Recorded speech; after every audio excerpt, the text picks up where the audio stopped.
processo para uma sessão acima das turmas, né? A gente tem as 8 turmas do TST e acima das 8 turmas a gente tem uma sessão que tem como função que uniformizar, dizer se uma turma tem razão e outra não. Então, o que eu precisaria para um recurso para essa sessão? Às vezes fica muito jurídico, mas eu vou tentar ser bem simples. Eu teria que mostrar que a segunda turma julgou de uma forma X e a 8ª turma, por exemplo, julgou a mesma questão de uma forma Y. Ou seja, enquanto a segunda turma entendeu por acolher uma nulidade, a 8ª turma, diante do mesmo elemento fático, da mesma situação, não deu a nulidade. Ou seja, é muito difícil encontrar uma divergência de outra turma examinando a mesma matéria, a mesma omissão, com conclusão jurídica diferente. Então, assim, a tentativa de levar o processo ao SDI, que é essa seção acima das turmas, é muito difícil. Tanto é que essa própria seção já disse em várias oportunidades que não é possível recorrer à seção, né, SDI, quanto à nulidade por negativa, justamente porque é difícil você encontrar uma decisão de outra turma com sentido contrário. Então, assim, a utilidade prática de eu recorrer é zero, infelizmente, né? Sabemos que o papel aceita tudo. Eu poderia fazer um recurso, falando, não, eu vou brigar por isso, mas não teria utilidade. Então, assim, pensando em tempo, utilidade para o sindicato, para os bancários, o mais interessante nesse momento é, de fato, o processo voltar para o TRT, né, o TRT de Campinas. Aí entra Natália e toda a equipe de Campinas no processo, novamente. E aí, o que seria fazendo regional? O processo só volta para o regional, isso é importante dizer, para não deixar ninguém nervoso, apreensivo, que não houve exclusão do pagamento da parcela.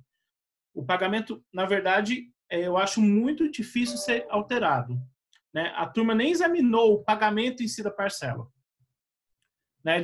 Ela só parou na negativa de prestação jurisdicional, desculpe, mandando voltar o processo. O pagamento em si não foi alterado.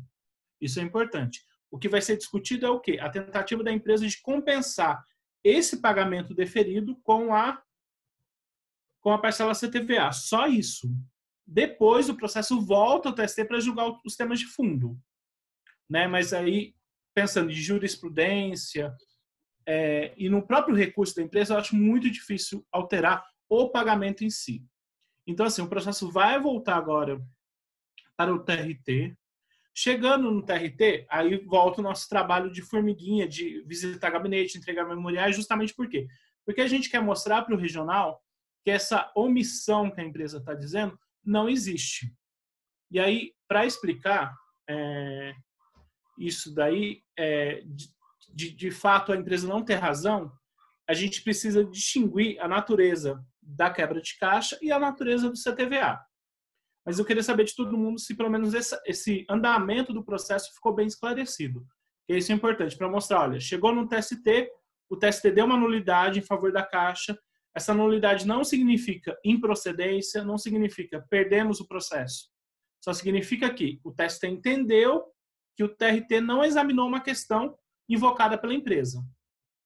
É só isso. E qual a questão? Compensação. Deu para entender essa parte? Pessoal? Eliana? Ótimo. Então, assim, o nosso trabalho agora no TRT, voltando o processo para o TRT, fica mais fácil do que a gente... O microfone. Pois é, senão não vai, né? Doutor Eduardo, antes de você partir para a questão do trabalho lá no TRT, eu acho que seria importante você explicar para o pessoal por que nós embargamos isso, por que nós fizemos os embargos, porque como foi um processo que ele andou muito rápido em primeira e em segunda, sendo franco, todo mundo ficou com a esperança que essa verba fosse incorporada, como já aconteceu em outras bases sindicais. Chegou um momento que a Caixa não conseguiu fazer determinadas discussões e conciliou aumentos para pagar a verba já mensalmente e deixar os atrasados para depois. Mas aí, quando chegou no TST e eles acataram esse agravo da Caixa, eu queria que você explicasse para o pessoal o porquê que nós embargamos, para o pessoal entender por que nós fizemos isso, por favor. Tudo bem, pessoal? Essa pergunta contempla aí todos. Você tinha me questionado isso também, eu acho importante esclarecer. Como eu disse, nosso trabalho sempre se pauta em efetividade do processo, né? Trabalhando de forma bastante ética, clara e direta com os nossos clientes. Então, assim, se não, pelo menos, como eu falei, são 15 anos trabalhando com isso. Se eu verificar que não tem condições de mudar e que vai ser, sendo bem direto, perda de tempo recorrer dentro do TST, eu não recorreria. Então, assim, qual foi o motivo de fazer embargos da declaração? Né? Justamente porque dentro da turma, dentro da segunda turma, ainda havia chances de brigar, né? Pelos embargos da declaração, mostrando efetivamente, porque a gente chegou, Priscila, antes, a sustentar o processo, a conversar no gabinete, então foi o último fôlego para tentar barrar de vez essa compensação e aí julgar o tema de fundo direto, que é o pagamento da quebra, e acabar com esse processo. Então, assim, os declaratórios foram importantes justamente porque era o último fôlego que a gente tinha dentro do TST para tentar, tipo, sacudir o ministro e falar, olha, essa matéria foi examinada, não tem utilidade prática, não tem prejuízo, prejuízo para a Caixa, inclusive. Por quê? Uma nulidade, você só acolhe uma nulidade quando essa nulidade causa um prejuízo para a parte, né? Porque a Justiça do Trabalho, ela se pauta em celeridade e simplicidade. Então, assim, verificado que não há uma nulidade passiva de prejuízo direto e imediato para a parte, não tem que ser acolhida. E foi o que a gente defendeu, inclusive. Por quê? Porque, assim, se o TRT tivesse falado expressamente, olha, Caixa, não tem que compensar. A compensação não existe. Aí, sim, haveria um prejuízo, entre aspas, para a empresa, porque impediu ela de fazer uma compensação que ela entende devida. Mas o TRT não fez isso, ele não negou o direito da Caixa de discutir e aplicar a compensação, só disse, faça isso lá na execução, é lá que você tem que discutir, não agora. Então a gente fez os declaratórios justamente com essa intenção. Por quê? Pensando que a gente tem como norte no nosso trabalho utilidade, tentar que o processo seja julgado o mais rápido possível para as pessoas receberem rápido, esse seria o último momento aqui no TST para tentar barrar essa negativa, essa nulidade acolhida pela turma e já julgar o tema de fundo e até, enfim, às vezes a Caixa nem recorrer para a SDI, porque a dificuldade que a gente tem agora de recorrer para a SDI, que é essa sessão acima da turma, a Caixa também teria. Porque são questões muito peculiares para um recurso dentro do tribunal. Então, assim, como os declaratórios tinham essa possibilidade, né, de dar um efeito modificativo, mostrando finalmente para a segunda turma que não havia essa nulidade, tanto é que 2 dias antes da inclusão do processo em pauta, para julgar os declaratórios, eu fiz memoriais, né, ou seja, eu fiz uma petição e encaminhei para os gabinetes, conversei nos gabinetes justamente para tentar mais uma vez mostrar. Por quê? Porque eu queria, de fato, acelerar isso tudo, né? Evitar que o processo voltasse, porque, querendo ou não, vai ser um tempo maior, o processo vai voltar para a origem, vai julgar isso de novo, depois o processo vai acabar voltando para o TST para julgar o tema de fundo. Né? A gente sabe que a Caixa vai fazer uso de recurso até onde ela não puder. Né? E, lógico, cabe aos advogados analisarem, enfrentarem os recursos, pedirem a aplicação de multa, né? Tudo isso a gente faz. Mas a intenção dos declaratórios, de fato, foi tentar barrar esse retorno e julgar desde logo o tema de fundo, porque a turma acolheu a nulidade e falou, olha, o restante dos temas, que é justamente o pagamento da parcela em si, ficou sobrestado, ou seja, parado, para depois que o processo for julgado pelo TRT, voltar para a segunda turma e examinar o resto. Eu queria mostrar, olha, já julgo o resto, não precisa voltar. Né? E aí isso vai um pouquinho do que eu vou falar em seguida, que é a questão da natureza de uma parcela e outra. E essa impossibilidade, essa loucura de compensação que não existe. Né? Então seria isso. Deu para entender por porquê dos declaratórios? Existem clientes, a Sandra aí deu o joinha, existem clientes que eu até converso, que falam, não, mas eu quero que recorra. Eu falo, olha, não adianta. Tanto é que uma das primeiras coisas que eu conversei com Priscila, quando ela me ligou na segunda-feira, eu falei, olha, já aviso que não vou recorrer porque não vai ter utilidade. Eu não tenho condições de mudar isso. Sendo bem claro e direto. Onde eu tenho condições de atuar agora, gastar minha energia gastar os meus argumentos jurídicos lá no TRT, junto com Natália e a equipe de Campinas. Não aqui agora. Lá na frente, sim, aí volta a minha atuação, mas agora, nesse momento, não tem por que mais discutir no TST para ficar segurando o processo mais tempo do que o necessário. Certo? Podemos continuar? Pessoal, eu acho que se alguém tiver alguma dúvida, aproveitem agora, porque eu acho que ele vai entrar nesse tema do trabalho que será feito no TRT. Então, se vocês tiverem alguma dúvida sobre isso que a Caixa gravou, infelizmente, o tribunal aceitou e está fazendo com que o processo se torne mais demorado, né? Que nada mais é do que artifícios que realmente ela usa para tentar incluir temas que não são os temas do fundo da matéria, mas que o judiciário precisa se posicionar, certo, Eduardo? E aí isso faz com que o processo demore mais, infelizmente. Então, o processo estava lá em Brasília, agora volta para o TRT, porque, infelizmente, o judiciário acatou esse pedido com relação a essa compensação do CTVA, que é injusto. Verba de quebra de caixa é uma coisa, né? CTVA é relativo à gratificação de caixa, então não tem, né, nada a ver. Nós entendemos que não tem nada a ver, mas, né, quem está lá nos gabinetes, na prática, acho que não tem tanto conhecimento como a gente que vivencia, que realiza a atividade. Então, aproveitem, tá? Se tiverem dúvida, até esse momento aqui, perguntem. Eu sou curiosa e imagino que todos vocês aqui, os advogados são eles. Então, se a gente tiver dúvida, perguntem, não tenham receio, tá bom, pessoal? A Priscila acabou falando, sintetizando o que eu vou falar em seguida, né?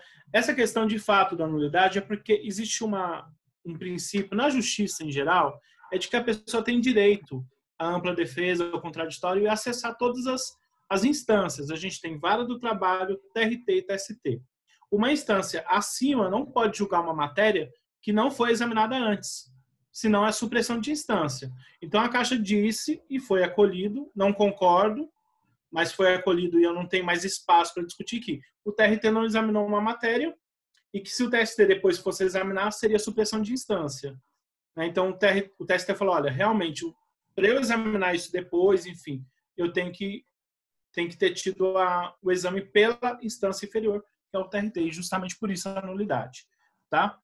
Quanto à impossibilidade de compensação, que aí vai ser o trabalho que a gente vai fazer atuando mais uma vez no TRT, e até eu já falei com Daniela e com Natália, que são as responsáveis pelos processos em Campinas, que eu também vou atuar diretamente nesse processo na origem. Tanto é que, por exemplo, o processo de quebra de caixa do Sindicato do Maranhão, eu cuido desde a origem também. Né? Eles têm um escritório próprio, mas a gente também atua em processos na origem com eles. Né? E o de quebra de caixa é um processo importantíssimo também para o Sindicato Maranhão e que eu tenho atuado também. Acabou de subir para o TST e eu estou assim de olho nele para justamente manter a decisão favorável. Então, assim, o que a gente vai defender? Ok, tem que examinar a compensação por agora? Vamos examinar a compensação por agora. Roger, só desliga seu microfone, por favor. Eu acho que eu consigo, né? Deixa eu ver aqui. Não consigo. Roger, pronto. Obrigado. Então, assim, o que a gente vai discutir? Ok, quer discutir a compensação? Vamos discutir a compensação. E vamos mostrar que ela não tem nada a ver. Porque a gente só pode compensar parcelas que têm a mesma natureza e a mesma finalidade. Por exemplo, você entra com uma ação pedindo horas extras. Falando, olha, eu trabalho 8 horas, mas acabei trabalhando dias em 10, 11 horas. E aí você teria direito às horas extras. Você ganha as horas extras e eventualmente compensa o que está nos contra-cheques e nos controles. Ou seja, parcela com mesma finalidade, mesma natureza, horas extras. Só que, como Priscila disse, quebra de caixa, que é o tema desse processo, não tem nada a ver com gratificação, com CTVA, desculpe. né? Isso, inclusive, foi alertado nos declaratórios e nos memoriais. Por quê? A quebra de caixa, a jurisprudência do TST já é unânime, pacífica, no sentido de que quebra de caixa é diferente de gratificação de função.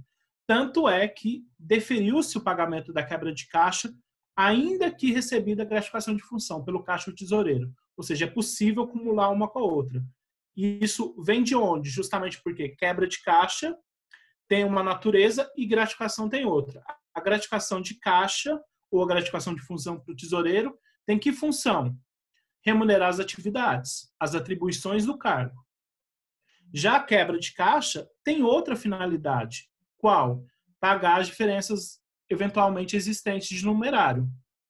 A quebra de caixa ou a gratificação de função ou a gratificação de caixa, elas não têm a finalidade de remunerar eventual diferença que encontrarem no caixa que o bancário está trabalhando. Quem tem finalidade de remunerar isso? A quebra de caixa, pedida no processo. Então, são parcelas totalmente distintas. Eu não posso compensar uma com a outra, mas isso, por consequência, também alcança o CTVA. Por quê? O que é o CTVA?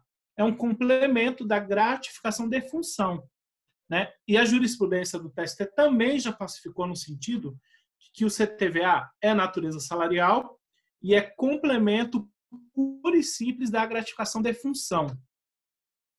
Certo? Se eu não posso compensar quebra de caixa com gratificação de função, a mesma lógica tem que ser alcançada para quebra de caixa e CTVA, porque elas não se ligam, elas não se conectam, são parcelas totalmente diferentes.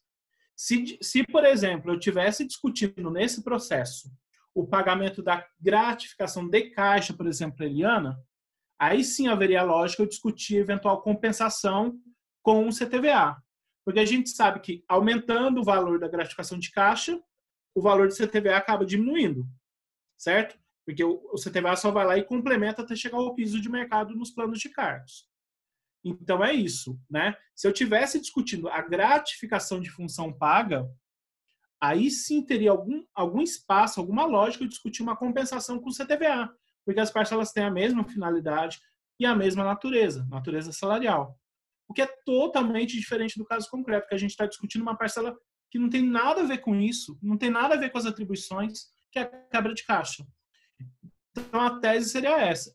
É simples, vocês conhecem bem, e o judiciário também, viu, Priscila? Porque, como eu disse, o judiciário já pacificou no sentido de que quebra e gratificação são distintas, por isso podem ser pagas de forma concomitante, e também já uniformizou a questão inerente à natureza do CTVA. E foi um motivo também dos memoriais para mostrar, olha, não tem nenhum motivo de você mandar voltar. Por que você não... Até eu coloquei, seria possível, inclusive, julgar de imediato a compensação. Né? Porque, assim, apesar daquela tese de supressão de instância, teria uma outra tese que é muito utilizada, que quando a causa é madura. Ou seja, não depende, por exemplo, de examinar algum documento. Né? Se de fato fosse necessário examinar algum documento do processo, seriam outros 500, né? Porque ainda mais que o TST aqui em Brasília não reexamina a prova. Mas não é o caso, é o caso de aplicar a jurisprudência do tribunal, de que gratificação de função e CTVA é uma coisa e quebra de caixa outra. Ou seja, mais um motivo para não ter utilidade da negativa adotada e acolhida pela segunda turma. Mas o trabalho no TRT de Campinas, com Natália, nos gabinetes, será nesse sentido, de mostrar que, ok, quer discutir a compensação? Vamos discutir a compensação de imediato. Eu acho até melhor, porque vai fechar o caminho para a empresa fazer isso lá na execução. Porque o TRT antes disse isso. O TRT antes disse isso, olha, examina lá na execução. A Caixa quer discutir agora, então vamos discutir, inclusive porque a segunda turma do TST mandou o TRT discutir de imediato a compensação. Ok, vamos discutir, vamos mostrar que não tem nada a ver. Então, seria por isso, seria nesse sentido nesse sentido a nossa atuação no TRT agora. Mostrar essa diferenciação e a impossibilidade dessa compensação que a Caixa Econômica está pedindo. Deu para entender, pessoal? Perfeito. Turma, alguém tem alguma dúvida? Sandra falou que entendeu. O Roger, eu acho que ele teve dificuldade, caiu. Alexandre, tem alguma dúvida? Está aqui conosco. Bruna, Josi, Carlão, Catapano. Pessoal, aí acho que não. Acho que pelo visto. Alexandre, quer falar um pouquinho? Alexandre? Maravilha, então, gente. Então, bom, resumidamente, não vamos recorrer à SDI, que seria onde a gente teria possibilidade, porque, como o doutor Eduardo bem enfatizou, a possibilidade de êxito é nula, então o que vai acontecer agora é aguardar o processo descer para o TRT, né, para a segunda instância, para a gente definir de vez esse bode que a Caixa pôs na sala e que realmente está fazendo com que o processo demore um pouco mais. E aí, como sempre, fazer o trabalho que faz a LBS, que é a sustentação oral, novamente. Quer dizer, a sustentação oral não pode mais, mas é que tentar conversar nos gabinetes, enfim, tentar contato com quem vai julgar a matéria para, mais uma vez, explicar que uma coisa não tem nada a ver com a outra. Então, o encaminhamento é esse, por isso, assim, se alguém tiver alguma outra ideia, né, e se eu não me engano, se fosse possível, se a gente fosse recorrer, o prazo, doutor Eduardo, seria agora sexta-feira, né, no máximo, é isso? O máximo seria até o dia 12 de junho, porque a gente conta sempre, Priscila, 15 dias úteis. Ah, tá. Né, que é o prazo máximo de recurso na Justiça do Trabalho, que é o recurso extraordinário. Mas aí seria muita loucura, porque tem gente, acredita, tem advogados que querem recorrer de tudo e mais um pouco.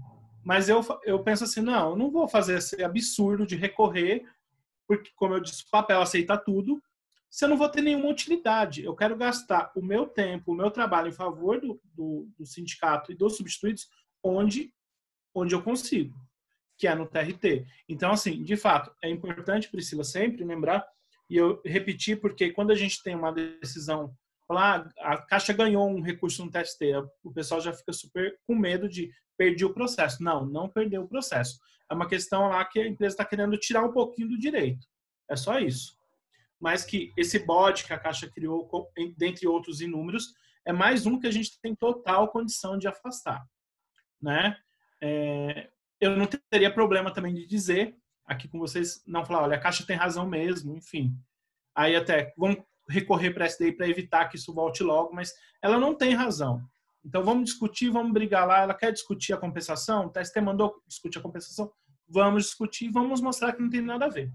É isso. Tá? Doutor Eduardo, o Roger aí está fazendo uma pergunta, não sei se você está conseguindo ver no bate-papo. Deixa eu ver aqui.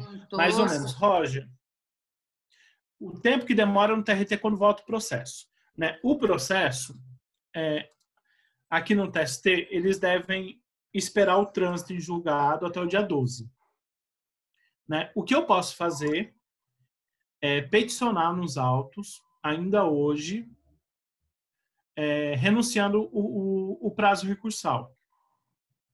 Né? Renunciando, e aí remeteria de imediato.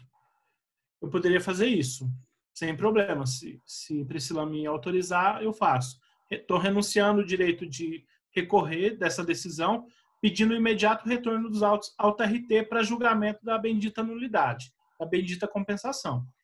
Porque aí eu já agilizo o retorno para o TRT. No TRT, Roger, Natália caiu, mas o TRT tem sido um pouco mais rápido.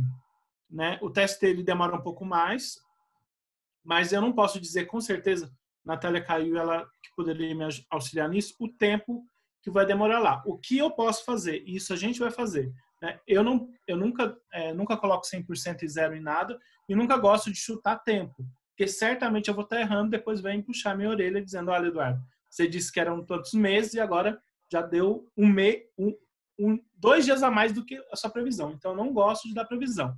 O que a gente vai fazer, Roger? Eu vou peticionar, então, acho que não tem problema, pelo menos conversando aqui, eu vou peticionar renunciando prazo de recurso contra a decisão, pedindo imediato retorno para examinar a bendita negativa, a compensação, e o processo voltando para o TRT. Se chegar o processo no TRT segunda-feira, a gente vai agilizar junto ao TRT que o processo volte para o gabinete do relator, que é o mesmo relator de antes, e aí a gente marca no gabinete dele, já com os memoriais, né, que é um documento que a gente leva com pontos bem diretos e específicos quanto ao tema. Eu, na verdade, vou usar mais ou menos os mesmos memoriais que eu fiz aqui, mostrando, lógico, tirando essa parte geral da negativa, que não existiria, porque isso já não vai ter mais efeito, e só centrando toda a discussão na compensação e na natureza distinta das parcelas. Fazendo isso, aí é um trabalho, né, de fato, com Natália, com Daniela de Campinas, para a gente tentar agilizar o julgamento o mais rápido possível. Por quê? Porque a gente sabe que depois o processo vai acabar voltando ao TST. Inclusive por determinação da própria segunda turma. Falou, olha, volta lá, examina a compensação, depois me devolve para julgar o resto. Aí volta um novo trabalho aqui em Brasília. Mas a gente está aqui para isso. E também, sempre que alguém tiver dúvida aqui do processo, eu deixo à disposição meu número de telefone, o meu e-mail, pode me ligar, pode me mandar e-mail, entendeu? Não só esse, inclusive, Priscila, porque muitas vezes a pessoa tem um outro processo individual, quer saber dele? Pode me ligar, a gente está aqui para isso, tá? Então, Roger, eu não posso te dar essa previsão agora, eu posso te dizer os passos que a gente vai fazer para diminuir esse tempo de tramitação. É bacana essa pergunta do Roger, acho que era uma pergunta que todo mundo, né, queria fazer, e eu queria que, se todo mundo estiver de acordo, né, então concordar, dar o ok e pedir para o doutor Eduardo peticionar abrindo mão desse prazo, até porque nós não vamos recorrer, não faria sentido a gente aguardar até dia 12, né? Então, se a gente tem a possibilidade de já abrir mão desse prazo para o processo quanto antes voltar, se vocês tiverem acordo, pessoal, que são os beneficiários, por favor, levante a mão, aí eu dei um ok, que não tiver na câmera, tá? Porque é importante. É importante todos vocês concordarem. Aí a Sandra, né, concordou, Carlão. A gente vai ganhar uns 10, 15 dias, pelo menos, né? Eliana, não sei se a Eliana está me ouvindo. Eliana, 2 participantes levantaram, beleza. Então é isso, pessoal. O José Luiz Catapano trouxe uma questão muito importante, que foi também um dos primeiros pontos que Priscila me chamou a atenção, né? Porque, querendo ou não, como a gente diz, aqui a gente está discutindo quebra de caixa para caixa bancário e tesoureiro de retaguarda. O caixa não recebe CTVA. E a gente sabe que é a grande maioria dos substituídos nesse processo. Quem recebe é só o tesoureiro. Só que o CTVA, muitas vezes, ele é um valor muito pequeno, justamente por quê? Porque ele só vai lá complementar a gratificação de função para fim de alcançar o piso de mercado fixado nos planos de cargos. Então, o valor, às vezes, é muito pequeno. Aí, às vezes, a pessoa fala, então compensa eu concordar com a Caixa? Não, não compensa. Primeiro, porque ela não tem nenhuma razão. Nenhuma razão. E segundo, também porque, independente de aceitar ou não esse pedido da Caixa de compensação, ele não vai, infelizmente, impedir que o processo volte para a origem, né? E demore para julgar, ainda que demore um tempo para o TRT falar, olha, ok, vou examinar a omissão e vou mandar compensar porque os substituídos estão concordando. E também a gente não pode tomar uma decisão aqui com 5, 7, 8 pessoas, se às vezes esse processo alcança outros vários empregados, né? Então, assim, ainda que o valor seja ínfimo, e de fato deve ser, José Luiz, justamente porque ele só vai fazer essa complementação da gratificação de função do tesoureiro, né? O processo acaba voltando mesmo assim, né? Para o TRT para examinar. E sendo R$100, R$200 ou R$20, vai ter que ser examinado pelo TRT. E a gente tem condições totais de ganhar e manter essa compensação afastada. É isso. Não tem, infelizmente, não tem como escapar do exame da compensação, né? Ainda que eu falo, não, eu aceito descontar R$20, eu aceito descontar R$30, eu aceito descontar R$500, mas eu também não sei lá na frente. Por exemplo, se tiver alguma a pessoa, por exemplo, tiver alguma alteração no plano de cargos, a gratificação for diminuída e o CTV aumente, e aí essa compensação pode ser muito maior lá na frente. Porque a gente não está discutindo só o que ficou para trás. A gente está discutindo, inclusive, que pague daqui para frente. Então, tem que pensar também no futuro, né? Eu não sei se lá na frente, provavelmente não, mas pode acontecer de chegar lá na frente e o valor do CTV ser bem maior e aí zerar a gratificação quebra de caixa, né? Da quebra de caixa é bem complicado. Bruno, supondo que a gente ganhe ação no futuro. Bruno, essa questão, por exemplo, a gente passa por duas figuras conhecidas no jurídico, que é litispendência e coisa julgada. Se a pessoa já tiver uma ação dela individual, né, ela pode se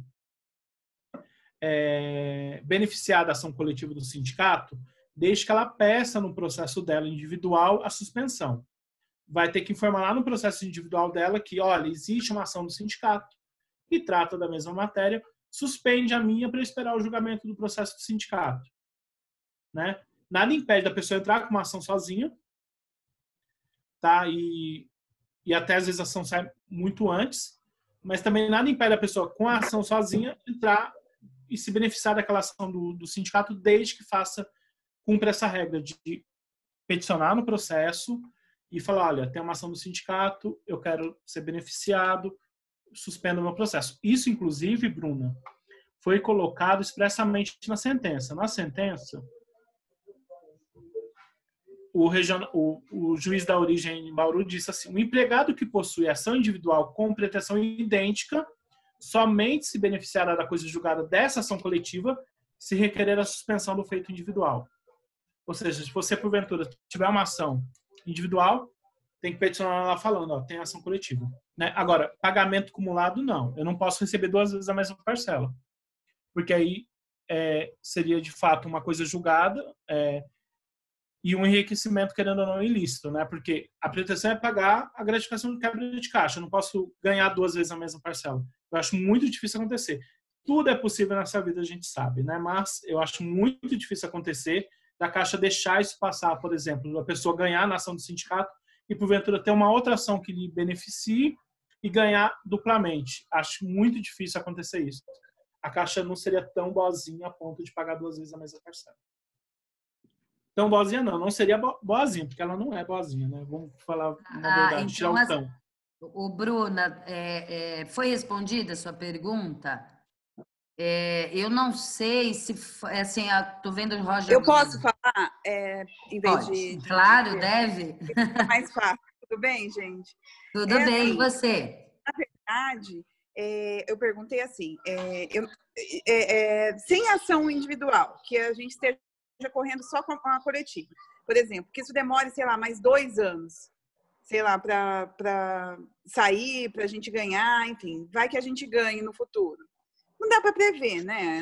A gente já está há algum tempo esperando e como vai retornar, a gente não sabe ainda. Como ele mesmo disse, não dá para ele fazer uma previsão, não tem prazo para essas coisas, né? Se, por exemplo, eventualmente a pessoa muda de função, eu viro assistente, por exemplo, nesse inteirinho aí que a ação está correndo, eu recebo o período que foi solicitado, por exemplo, eu acho que o período vai de 2012 a 2017, é isso? Esse período, eu era caixa nesse período, aí eu me tornei assistente. Eu recebo esse período ou não? Certo. O Roger até questionou também, e é muito importante isso. Deixa eu aumentar aqui a luz. Só um segundo, eu vou ligar a luz aqui. Acende a luz para mim também. Quê? Não, acendi a luz aqui também. Vou fechar meu microfone.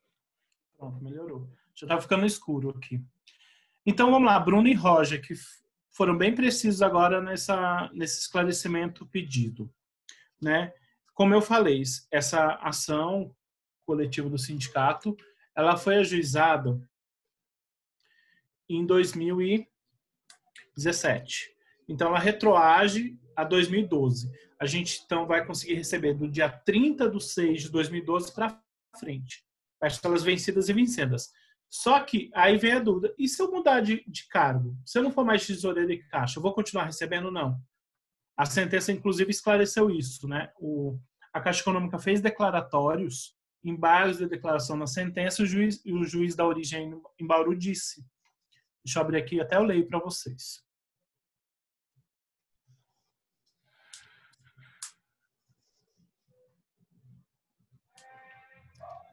A sentença embargada condenou a reclamada a pagar a verba quebra de caixa a todos os empregados da reclamada que exerceram ou exercem as funções de tesoureiro e caixa. Logo, o empregado que não exerceu ou não exerce tais funções não terá direito à quebra de caixa. Então, a sentença foi clara de que... Então, mas aí, assim, o exerceu, deixa eu só, desculpa, o exerceu, por exemplo, já não funciona nesse caso? Não, assim, não receber funciona a partir do mensal, mas o acumulado do período. De 2012 a 2017, a pessoa esteve caixa. Aí ela receberia esse valor? Receberia do período que ela foi caixa, ou tesoureiro. Isso, não é receberia. Da quebra. Sim, aí certo? Sim, né? Por exemplo, isso. Por exemplo, Bruna, como a gente falou, a ação envolve parcelas posteriores a junho e julho de 2012. Se, por exemplo, você, Bruna, foi caixa e tesoureiro durante o período de 2014 até 2022, por exemplo, você vai receber só esse período. Se você foi anterior a 7 de 2012, você não vai receber nada. Então, é só do período que efetivamente você recebeu a partir do dia 7 do mês 7 de 2012 que você exerceu, ou caixa ou tesoureiro, né? E aí pode, lógico, se projetar por muitos anos, justamente muitas vezes a pessoa continua como caixa daqui para frente, ou pode ter alguma limitação hoje, ou antes, ou daqui a alguns dias, enfim. Aí depende muito. Lógico que isso também pode surgir lá na frente, Bruno, uma questão importante, que é a questão, olha, mas eu recebi a gratificação quebra de caixa por mais de 10 anos. Incorporaria. Né? Aí a gente teria alguns probleminhas. O primeiro e mais fácil é de que a CLT foi alterada, houve uma reforma trabalhista, dizendo que não se incorpora mais gratificação. Né? A gente defende que essa reforma não se aplica porque ela é inconstitucional em dois aspectos. Primeiro, porque ela viola o artigo 7º, 6º da Constituição. É um artigo que fala que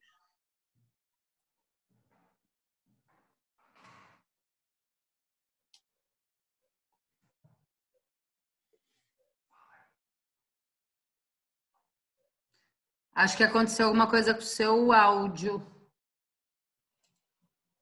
Estão me ouvindo agora? Voltou? Agora sim. Então, vamos lá. Eu vou voltar, então, ao começo, eu não sei quando foi. Então, às vezes a pessoa fala, mas agora surge...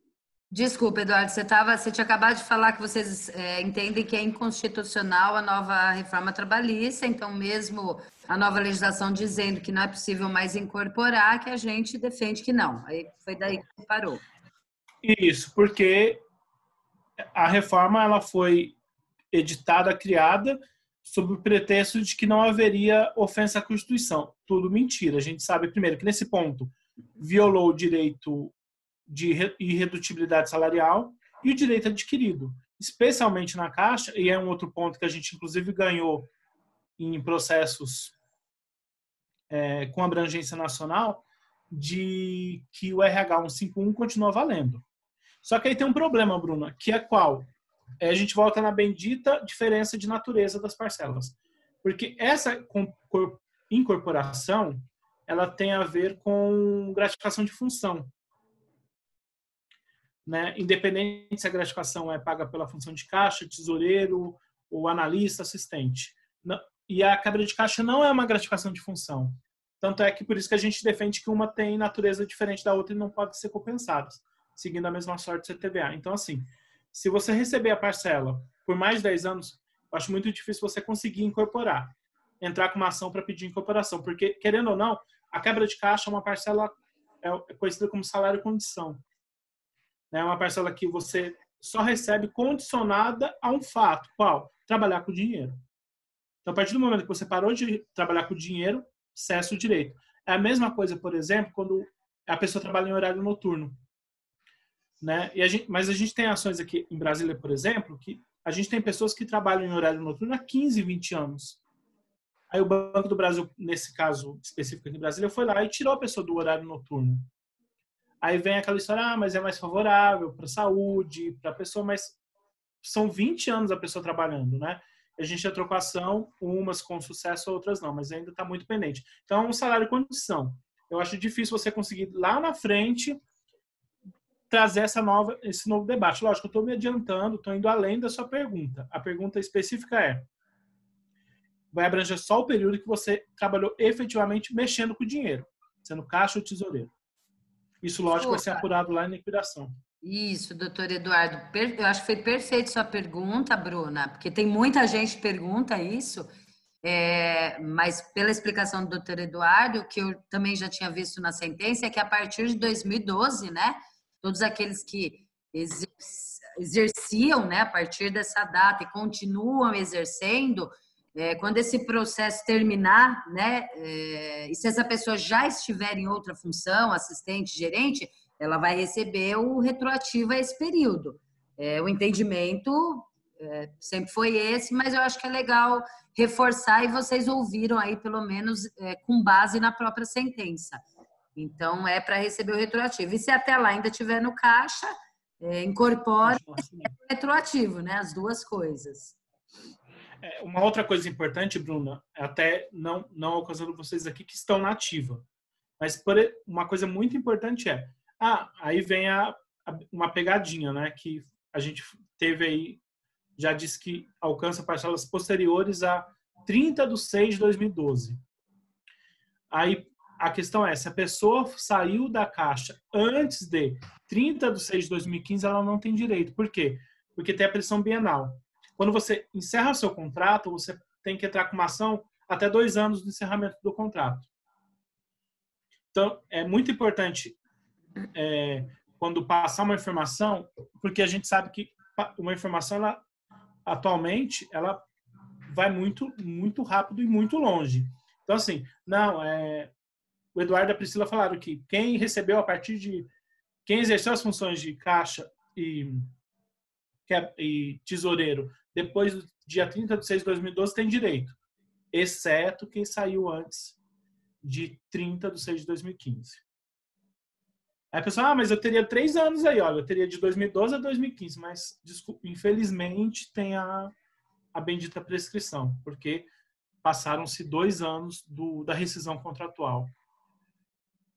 Isso é importante. Então, assim, para facilitar, inclusive para repassar para outras pessoas, tem que lembrar, a pessoa tinha que estar com o contrato ativo no dia 1/7/2015 para conseguir receber. Antes ou depois, daqui para frente, ou durante um período X e Y, mas esse marco prescricional, justamente porque havendo a rescisão tem 2 anos, é muito importante. Contratos encerrados antes do dia 30/6/2015 não se beneficiam. Isso está na sentença também. Justamente porque a gente entrou com a ação no dia 30/6/2017. Certo? Perfeito. Acho que isso respondeu o Roger que fez, né? O Roger perguntou, Roger, se a pessoa se aposentou antes do dia 30/6/2015, não tem direito. Depois do dia 30/6/2015, tem direito. Certo? Acho que deu para ouvir, Roger? Acho que... Se você se aposentou, por exemplo, no dia 29/6/2015, infelizmente não tem direito. Se você se aposentou no dia 30/6/2015 ou dia 1/7/2015, você tem direito de 30/6/2012 a 30/6/2015, 3 anos. Né? Um dia faz toda a diferença, infelizmente. Tem uma pergunta aqui, Eduardo, importante que a Eliana fez. Lembrando que nós tivemos uma sentença positiva esses dias sobre a nulidade do normativo que determina o caixa minuto na Caixa. Então, foi bacana essa pergunta, porque o doutor Eduardo vai responder, mas lembrando que o sindicato defende que não existe caixa minuto, que quem exerce atividade tem que receber todos os valores referentes a um caixa efetivo. E a sentença recentemente sobre essa matéria, inclusive, foi bem além sobre esse entendimento. O juiz falou da questão que envolve concentração, que se você trabalhar apenas 1 hora, que isso demanda uma série de cuidados e que, portanto, não há como se existir atividade de caixa por minuto, por meia hora ou por hora fracionada, né? Então, nós tivemos uma decisão numa outra ação. E aí é importante essa sua pergunta para o doutor Eduardo aí responder com relação a essa ação da quebra de caixa. Eliana, muito boa pergunta, de fato, mas usando aí até o que Priscila disse, entramos com uma nova ação. Quando vocês entraram com essa ação em 2017, esse absurdo do caixa minuto não existia, né? E também entramos com essa ação em várias outras bases territoriais, também com êxito, porque o caixa minuto é um absurdo, né? A pessoa trabalhando 1 minuto, 2, 1 hora, 2 dias, às vezes basta 1 minuto para ter uma diferença de caixa a ponto de trazer um prejuízo para a empresa e principalmente para o empregado, porque às vezes a Natália agora conseguiu voltar. Natália. Finalmente. Justamente esperando você para dar uma resposta. Desculpe, gente. Tô brincando, gente. É só para pegá-la de surpresa. Que ela já entra e já joga uma bomba no colo dela. Não. Eu continuo aqui. Então, assim, Eliana, sobre o caixa minuto, eu acho um absurdo, de fato, essa ação do sindicato nova, porque é uma questão nova, não existia em 2017. Justamente porque basta 1 minuto para ter um prejuízo grande, isso para mim não justificaria, portanto, fracionar o pagamento da gratificação, muito menos a quebra de caixa. Né? Porque, e aí o que acontece? Isso não está em debate no processo, mas pode e deve aparecer na execução pela Caixa. E eu não tenho como, nesse momento, colocar essa bomba no processo, justamente porque não é debate nesse caso concreto. Ele é debate, inclusive, nesse outro processo, já com uma sentença favorável. O que é importante agora, Eliana, nesse outro processo, manter no TRT a decisão favorável do Caixa Minuto, justamente, inclusive, para evitar repercussões negativas aqui. Logicamente, aqui nesse processo, quando chegar na execução, provavelmente a Caixa vai tentar, porque aí vai ser examinado caso a caso. Eu vou examinar o caso específico da Eliana, vou examinar o caso específico do João, do Alexandre, do Carlão, vou examinar cada caso para verificar o período que a Eliana tem direito, se eventualmente naquele mês ela não exerceu nenhuma função, que pode ser, eu não sei o seu efetivo cargo, Eliana, mas, por exemplo, você pode ser gerente, mas chegou um mês de pico na agência que você precisou trabalhar como caixa. Aí você vai receber durante aquele período. Ou como tesoureiro. Pode acontecer. Então, assim, temos que examinar cada caso específico lá na execução. Né? De qualquer forma, o que eu acho importante é defender, primeiro, que a quebra de caixa ela não se vincula à periodicidade, a tempo, né? O que ratificaria, portanto, a nulidade desse caixa-minuto. Inclusive porque o caixa-minuto é uma questão invocada e apresentada pela Caixa em um momento totalmente posterior ao ajuizamento dessa ação, ou seja, e aí eu volto com aquela questão do direito adquirido, por exemplo, porque quando você foi admitida e os outros, não existia essa regra desfavorável, você só pode alterar o contrato de trabalho, e acho que esse é um dos pontos de fundamentação daquela ação do Caixa Minuto, é o quê? Você só pode alterar o contrato de trabalho para mais favorável, você não pode fazer uma alteração para pior, porque senão é uma ofensa ao direito adquirido. Então, a gente deve utilizar isso tudo aqui, né? Mas, primeiro, lembrar que essa questão não está no processo, justamente porque é nova, é posterior ao juizamento. Ela deve sim aparecer na execução, mas enquanto não começa a execução, a gente também tem que gastar nosso trabalho, usar nossos argumentos na ação do Caixa Minuto, porque aí soterra de vez esse debate. Se ele aparecer lá na frente, nesse processo, a gente já pode esfregar na cara da Caixa que tem uma decisão desfavorável contra ela, falando que esse caixa minuto é um absurdo e que a quebra de caixa não se vincula ao trabalho durante 1 segundo, 10 segundos, 1 hora, né? Porque basta um descuido de 10 segundos para acontecer um bafão no seu caixa e sumir 20 mil reais. E aí a pessoa tem que receber o quebra de caixa integral, porque imagina para ressarcir isso daí. Lógico que tem como entrar com a ação, brigar com a caixa por causa disso, enfim, tudo isso. Mas não está em jogo ainda nesse processo essa questão. Deve aparecer? Deve. Para a gente conseguir combater isso, não só com os argumentos aqui, a gente tem essa nova ação que Priscila disse, que justamente com ela, se a gente conseguir ter uma decisão mantida no regional, vai ser muito bom, porque de vez acaba com eventual possibilidade. Porque, como eu disse, a Caixa já está tentando compensar uma parcela que não tem nada a ver. Para dar louca, sendo bem claro, dar louca na Caixa Econômica de inventar mais uma coisa para prejudicar, ela deve fazer. Mas a gente tem argumento para afastar, né? Inclusive pedir aplicação de multa por litigância de má-fé, tudo isso é possível no momento correto, não é agora. Eu não quero jogar uma bomba num processo que está, querendo ou não, bem tranquilo. Tirando o retorno, né? Mas ele está bem tranquilo. Eu não tenho muita... Não é uma coisa que venha para mim, eu vou falar, nossa, o que eu vou fazer que eu vou perder esse processo? Não, eu volto a repetir, eu nunca coloco 100% e zero em nada.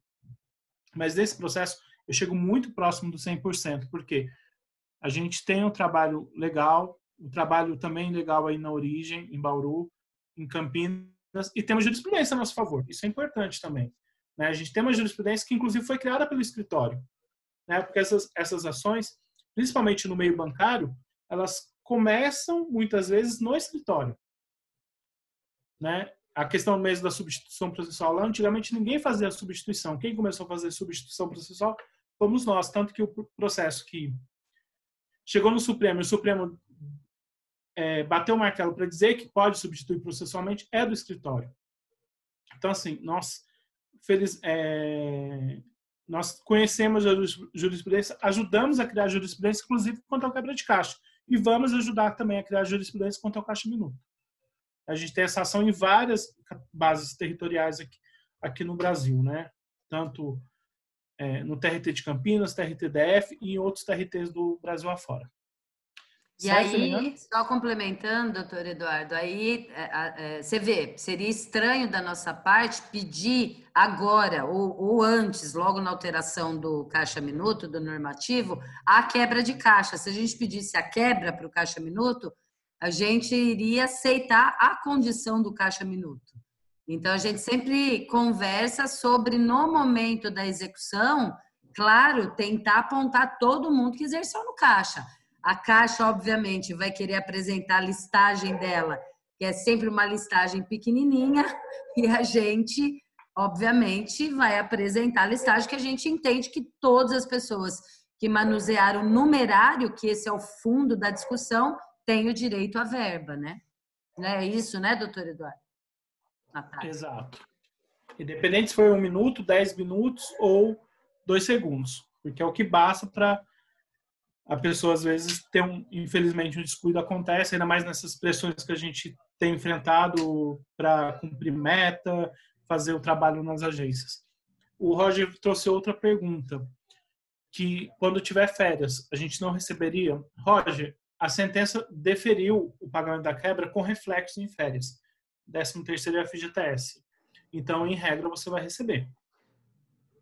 A sentença colocou lá, devido o pagamento da verba quebra de caixa a todos os empregados que exercem ou exerceram a função de tesoureiro e caixa, parcelas vencidas e vincendas e ante a natureza salarial, reflexo em férias com abono, 13º salários e FGTS. Então, foi deferido, sim, o reflexo e o pagamento nas férias também, como reflexo. Legal. É isso, pessoal. O Roger pode pedir música já, né? De tanta pergunta que ele fez. Tô brincando. Eu ia falar, Eu quero ver, eu não vi o rosto do Roger, eu queria conhecer o Roger. Tô vendo aqui só. Ele saiu, ó, tá perguntando se incide R na quebra. Eu acho que até eu sei responder essa. Acho que incide R na somatória toda do que você recebe no mês, Rogerito. Eu acho que é isso. Pensando que a sentença declarou a natureza salarial da parcela, uma das consequências também é o desconto de imposto de renda e INSS. Isso aí. Está na sentença, no tocante aos descontos fiscais e previdenciários, deverá ser aplicado o entendimento da súmula 368, é uma súmula do TST que defere e autoriza os descontos. Legal. Não, o José Luiz pode fazer pergunta também, o José Luiz só olhando. Mas o Roger, ele não aparece, mas ele está aqui ativamente participando. A Eliana também, a Eliana estava quietinha, eu estou sempre olhando para a Eliana, porque ela tem uma cara de quietinha, serena, eu falei, vou olhar para ela. Mas aí ela começou a perguntar, eu estou aqui para responder, gente. E Natália também, ela voltou, agora ela entra na roda das perguntas comigo também. A gente está aqui para isso, não tem problema. Eu acho importante, sempre que precisar conversar, fazer uma live, um encontro assim, eu estou à disposição. É para isso que a gente está aqui, tanto em Brasília como em Campinas. Só não vamos marcar sexta-feira à noite, tá? Tudo bem que a gente está sem sexta, sábado, mas, né? Mas hoje não é sexta? Porque eles já não sabem nem mais que dia é, hoje né? não é domingo, né? Pessoal, não tem problema. Próximos passos a partir de agora. Ele falou lá atrás, mas reforça, e aí a Natália, se quiser complementar sobre os passos, né? O doutor Eduardo já falou, Eliana, mas aí a Natália poderia complementar também, porque volta para o TRT e é onde ela atua. Tá bom? Se eu puder intervir nesse momento, eu acho que é o ideal, então. Aproveitar que minha internet deu uma estabilizada aqui. Se cair de novo, já peço desculpa de novo, tá? Imagina. O que eu queria falar para vocês é que agora o processo... Fala, Eduardo. Primeiro, lembrar, hoje mesmo eu vou peticionar nos autos para renunciar ao direito de prazo, para tentar agilizar. Aí eu fazendo isso, eu já vou conversar na secretaria da segunda turma e falar, olha, devolve logo o processo, para chegar lá nas mãos no TRT, nas mãos da Natália, certo? Aí pronto, Natália. Então, chegando aqui no Tribunal Regional, em Campinas, ele vai exatamente para a mesma turma julgadora que julgou lá antes de ir para o TST, tá? Antes da Caixa conseguir essa nulidade.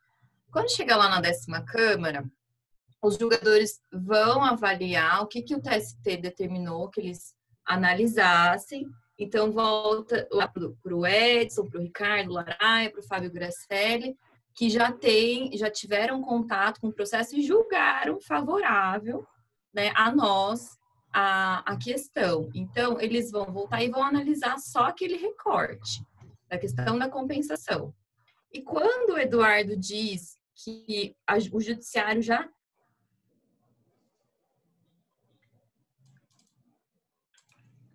Travou.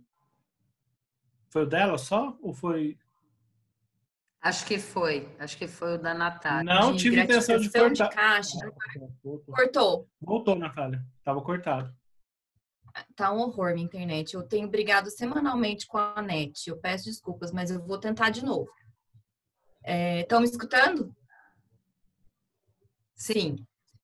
Quando o Eduardo diz que volta, que o judiciário tem um bom conhecimento sobre essa diferença de gratificação de caixa com quebra de caixa, e a diferença com o CTVA, isso abarca o TRT 15. Tá? A gente tem outras ações discutindo a questão da CTVA para os processos que discutem a gratificação de caixa, outros sindicatos que discutem a quebra de caixa para os caixas de tesoureiros, enfim.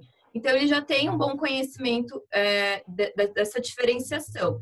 Independente disso, vindo o processo aqui para o TRT 15, nós vamos fazer novamente aquele trabalho de formiguinha, que o Eduardo já mencionou também. Então, fazer memoriais, em cada gabinete dos desembargadores, conversar a respeito do processo, facilitar a vida deles também, para poder julgar com mais exatidão, com mais assertividade. E aí explorar exatamente essa diferenciação das verbas que não tem Lé com CRE, para que eles já definam que não haja nenhuma compensação, tá? Então, é feito esse trabalho de conversa nos gabinetes aqui, há uma sessão de julgamento, nós comparecemos de novo, fazemos sustentação oral, e aí com o julgamento aqui desse recorte, volta para o TST para julgar os outros temas. Então, esse é o próximo passo, que é o nosso trabalho aqui no TRT 15, tá?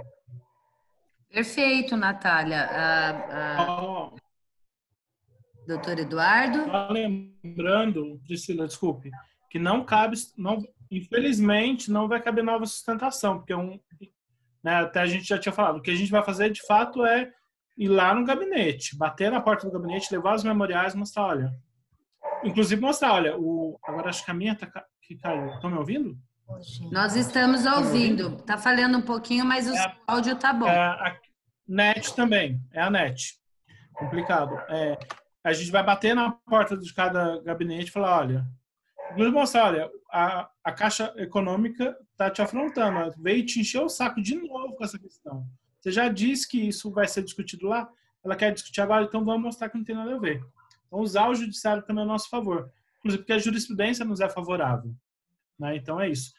Roger, quanto à sua pergunta do imposto de renda, não é isso? Eu acho que a gente já respondeu.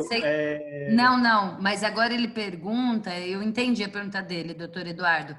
Ele quer saber se a hora que recebeu os atrasados, ou seja, o período passado, se isso será acreditado como verba indenizatória ou não, e aí iria incidir o imposto salarial.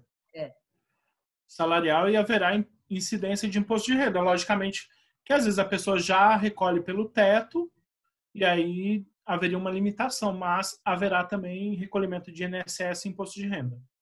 Né? Dentro do observado, logicamente, eu até falei de uma súmula, né, que o juiz aí de Bauru mandou aplicar. Essa súmula, inclusive, fala do teto, porque muitas vezes a pessoa já recolhe pelo teto, né? E aí não teria mais o que recolher de imposto de renda. Mas haverá, sim, do que for receber daqui para frente ou que vai receber numa bolada só a dedução do imposto de renda, sim. Então, Roger, você vai pagar um pouco mais do cartão corporativo do Bolsonaro, viu? Fica tranquilo. O Carlão aí, eu quero pagar um montão de imposto de renda. Mas a cara que ele está fazendo na câmera não condiz com a outra que está ali. Não queria, mas provavelmente, eu não sei, como eu disse, às vezes a pessoa já faz o recolhimento pelo teto. Tomara, que aí não dá dinheiro pro Bozo, não. O Gratão gosta de dar dinheiro pro Bozo, ele adora. Oi, Alexandre, tudo bem? Pessoal, alguém tem mais alguma pergunta? Queria perguntar uma outra questão para ele, para o Eduardo. Eduardo, doutor Eduardo só um minutinho, Alexandre. Doutor Eduardo e doutora Natália, quem vai falar agora é da diretoria do sindicato, o Alexandre Morales, e ele é funcionário da Caixa Econômica Federal, tá? E um dos beneficiários dessa ação também. Vai lá, Alexandre. Oi, Eduardo, tudo bem? Eu queria perguntar para você a respeito de uma ação que nós temos também, já que a maioria aqui é Caixa. Nós temos uma ação do intervalo dos 10 minutos. A Caixa, ela firmou um TAC e ela colocou em todas as agências dela que ela, de acordo com o Ministério Público e tal, ela dava um intervalo de 10 minutos. Nós entramos com a ação porque nenhum bancário consegue fazer esses 10 minutos, né, nas agências da Caixa. Só que nós perdemos em primeira instância. Eu queria saber se você tem notícia de alguém que foi vitorioso nessa ação, se você conhece essa ação e quais são as chances da gente reverter isso. Alexandre, você tem o número do processo aí do Sindicato de Bauru? Não, eu não tenho. Aqui comigo, não. Você consegue localizar, Eduardo, Natália? Acho que ela travou. Sim, Eduardo e Natália, eu posso amanhã levantar o número desse processo e enviar para vocês. A última vez que eu olhei, não tinha julgamento marcado em Campinas. Eu olhei ele no começo desse ano, tá? Mas, de qualquer maneira, acho bacana a gente, enfim, verificar. Pelo menos um ano que foi ajuizada a ação? Olha, eu acho que foi junto com no mesmo ano da quebra de caixa, mas é achismo, então eu queria pegar o número do processo certinho. Não, eu estou procurando aqui no sistema, mas tem muitas ações, eu não vou conseguir localizar. Mas, de qualquer forma, Alexandre, o que acontece?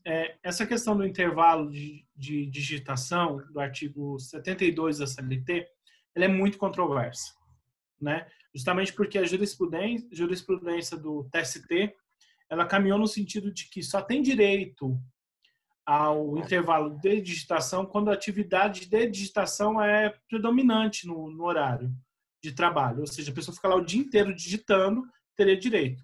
Isso é vivenciado de fato pelo Caixa.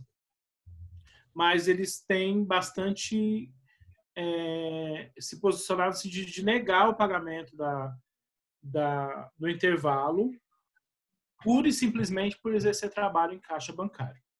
Mas, aí é importante lembrar, na Caixa Econômica a gente tem uma condição diferente na Caixa. Não sei como está esse processo, por isso que eu precisaria olhar o processo em si. Justamente porque a gente já passou por uma norma interna, salvo engano, da Caixa, e estipulava o pagamento, né, desse intervalo de digitação. Então, assim, a gente não está discutindo pura e simplesmente o que está na lei, mas o que a Caixa fez de mais favorável para o empregado. A Caixa, independente se o artigo 72 da CLT diz que tem que pagar o intervalo para quem exerce X ou Y tempo de digitação, a Caixa foi lá e editou um normativo falando, trabalhando no Caixa, vou dar o intervalo. Então, teria esse outro viés de direito adquirido. De fato, eu tenho que olhar o processo para saber. Mas, pensando em casos específicos da Caixa Econômica, Alexandre, a gente tem decisões favoráveis. Não são muitas, porque não são todas que trazem essa questão fática relativa a uma norma interna. Eu preciso examinar. E mais, depende muito da prova, né? Quando a gente tem uma ação, independente se ela é coletiva, individual, mas que demanda exame de prova, isso acaba diferenciando a ação de todas as outras, né? E aí, por exemplo, acontece muito de você entrar com uma ação contra a Caixa Econômica pedindo hora extra e o seu amigo de trabalho, o seu colega ali que está exercendo as mesmas atividades, no mesmo cargo, ao mesmo tempo e durante o mesmo tempo, também entra com a ação. Você fala, eu vou entrar com uma ação porque eu sou analista e estou trabalhando 8 horas, deveria trabalhar 6. Aí o Cláudio, que trabalha do seu lado, é a mesma coisa. E aí a prova feita lá foi de um jeito e a prova no seu processo foi de outra. Lá a prova foi favorável e no seu processo foi uma prova horrível. A testemunha falou besteira, enfim.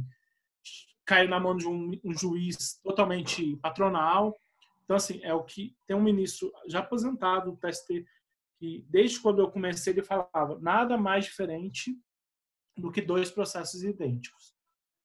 Nada mais diferente de 2 processos idênticos. Você pode entrar com o mesmo advogado, pedindo a mesma coisa, mas tem um caminho totalmente diferente.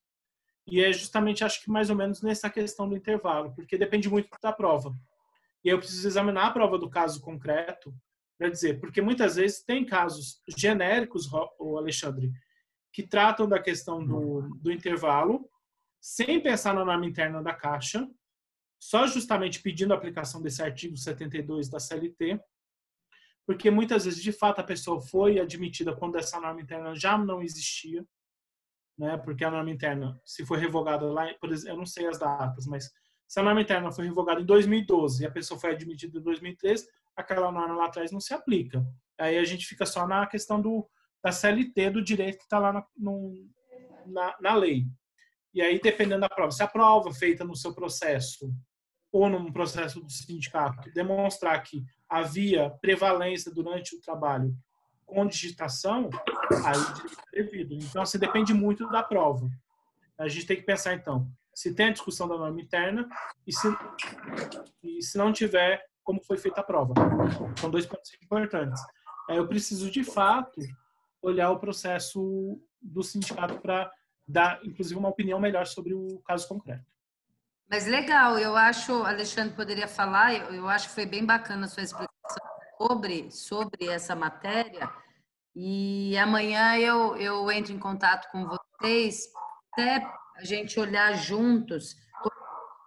A última vez que eu olhei não tinha nem julgamento marcado nessa nossa dos 10 minutos, diferentemente dessa quebra de caixa que andou bem rápido.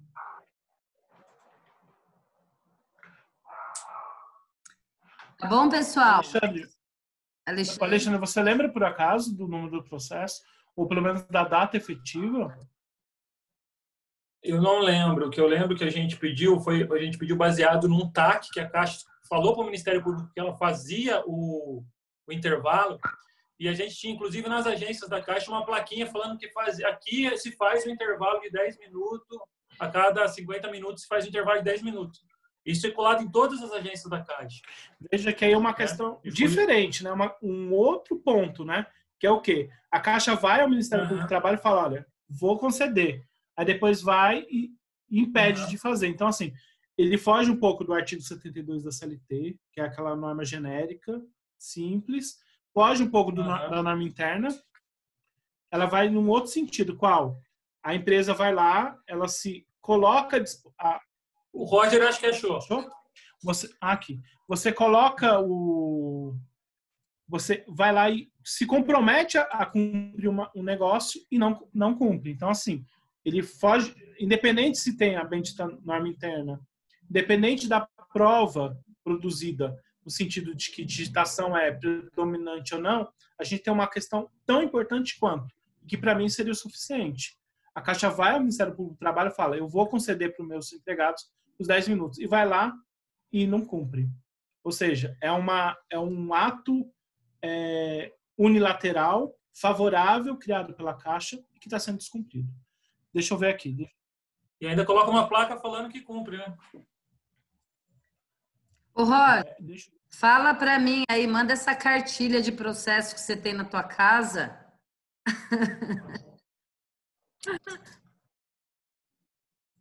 Achei, só um segundo.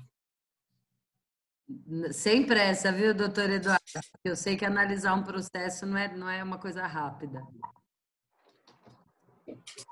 Ele já foi encaminhado para a pauta de julgamentos. Ah, é? Que data? Deixa eu ver aqui. Natália, né? A Natália caiu de novo, tadinha. Brasília, né? Dá para fazer defesa oral disso daí? O que acontece?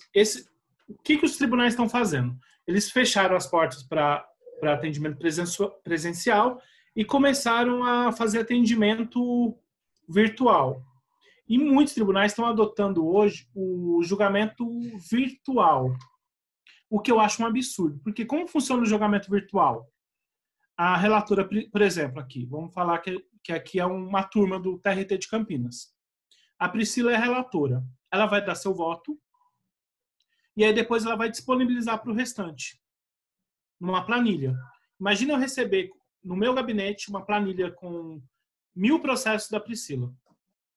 Eu não vou ficar olhando um por um. Eu vou dar uma olhadinha por cima, ver se tem alguma coisa ali que pode ser uma bomba, uma cobra, e ok.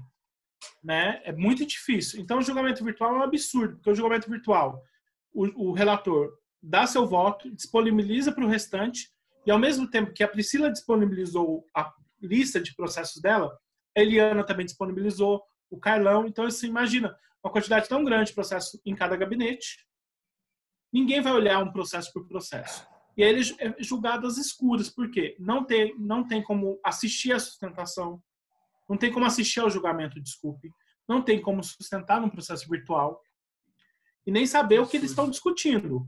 Você vai saber quando publicar o acordo. Aí pode ser uma bomba, né, contra o empregado. Então, assim, eles estão adotando muito esses processos virtuais, julgamentos virtuais, o que para mim é um absurdo, porque é tudo feito às escuras. Só que eles tiveram o cuidado de fazer o quê? Quando há pedido de sustentação oral pelas partes, o processo é retirado da sessão virtual e remetido para uma sessão presencial. No caso, nesse momento, telepresencial, né? Por quê? Aí vai fugir desse ambiente escuro, sem ninguém ficar sabendo e tudo mais. Ele vai para uma sessão telepresencial, que ainda não foi marcada. Viu, Priscila? Estou olhando aqui pelo sistema.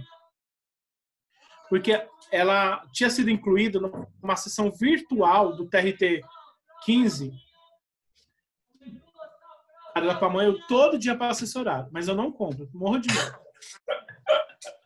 Pronto, parou. Então, não tem, ele foi... Priscila, tá me ouvindo? Tá. Pensei que tivesse trabalho. Tinha sido encaminhado para uma sessão virtual do TRT, ou seja, para fazer tudo às escuras, no dia 28/4. Só que a gente pediu sustentação oral falando, calma aí, eu quero acompanhar esse processo. E se precisar, eu quero sustentar. Porque eu não quero que esse processo seja julgado assim, nas escuras, e eu ficar sem saber o que está acontecendo, sem poder me manifestar e tudo mais. Então, ele foi retirado da sessão virtual e vai para uma sessão telepresencial que ainda não foi marcada. Beleza. Doutor Não Eduardo, deve demorar, mas aí... Sim. Doutor Eduardo, Alexandre, até para vocês entenderem essa dinâmica, pessoal, o que acontece? A LBS que nos presta toda essa assessoria, esse apoio na segunda e na terceira instância, a gente já tem meio que padronizado que eles façam sustentação oral em todos os processos que são de ações coletivas, que geralmente são matérias mais complexas. Então, já por essa negociação, por esse combinado entre nós, que é o melhor, eles já acabam agendando a sustentação oral de todas as ações coletivas. Nós estamos... Alexandre, desativa o microfone, que está fazendo barulho aí. Até para a gente ter mais êxito, a gente acaba fazendo esse pedido que eles, de maneira padronizada, pedem para todos os processos de ações coletivas. Mas o que eu ia dizer é que, desde que voltaram os prazos nesse período da pandemia, nós estamos recebendo um monte de agendamento de decisões de julgamentos virtuais. E aí nós estamos intervindo também por esse motivo que o doutor Eduardo falou, que vira uma coisa mecânica, né? A relatora vota, manda para as outras pessoas da turma, e aí, obviamente, que eles vão receber 1.000, 2.000 e não vão olhar. Então, a gente tem tido bastante trabalho também para pedir, ao menos, que a gente tenha acesso ao julgamento durante o período do julgamento, mesmo que seja virtual, mas não por uma pauta que eles fazem, desculpa o termo, mas do jeito que eles querem, né? Que acaba sendo assim, se a gente não reivindicar. Então, foi legal, Eduardo, você tocar nesse assunto, até para o pessoal saber que, por exemplo, esse da quebra de caixa, a hora que voltar para o TRT, não vai ser fácil como antes ir lá no gabinete, levar memoriais presencialmente. A gente tem uma outra dinâmica para fazer para ser ouvido. E a gente já está enfrentando isso em alguns outros processos. Mas, claro, já tivemos êxito em alguns e vamos fazer tudo o que for necessário para sermos ouvidos pelos responsáveis, pelos relatores dos processos. Né? Queria complementar. Isso. O que é importante é de fato isso. Tanto é que, de um lado, lógico, essa possibilidade de sustentação oral por vídeo, né, eu acho assim, a audiência, por exemplo, que eles estão querendo fazer audiência, eu acho um absurdo fazer audiência por vídeo. Porque imagina para ouvir uma testemunha. A empresa leva uma testemunha. A gente não sabe onde ela está, que ela foi, se ela foi colocada na parede antes, enfim, é muito difícil. Já é difícil lá presencialmente, você olhando, às vezes, o advogado do banco conversando com a sua testemunha, imagine virtualmente, né? Telepresencialmente. A sustentação é um pouco mais fácil, né? Eu acho que é ruim que tira essa possibilidade de você olhar na cara do desembargador, do ministro, né? E olhar, chamar a atenção dele, né? Porque aqui, por exemplo, você pode estar olhando para tá lendo no jornal, você está assistindo a um vídeo no YouTube, né? Você está sem som, enfim, tem tudo isso. Mas, pelo menos, a sustentação é um pouco mais fácil que uma audiência. E é importante, de fato, tirar esses processos da pauta virtual, né?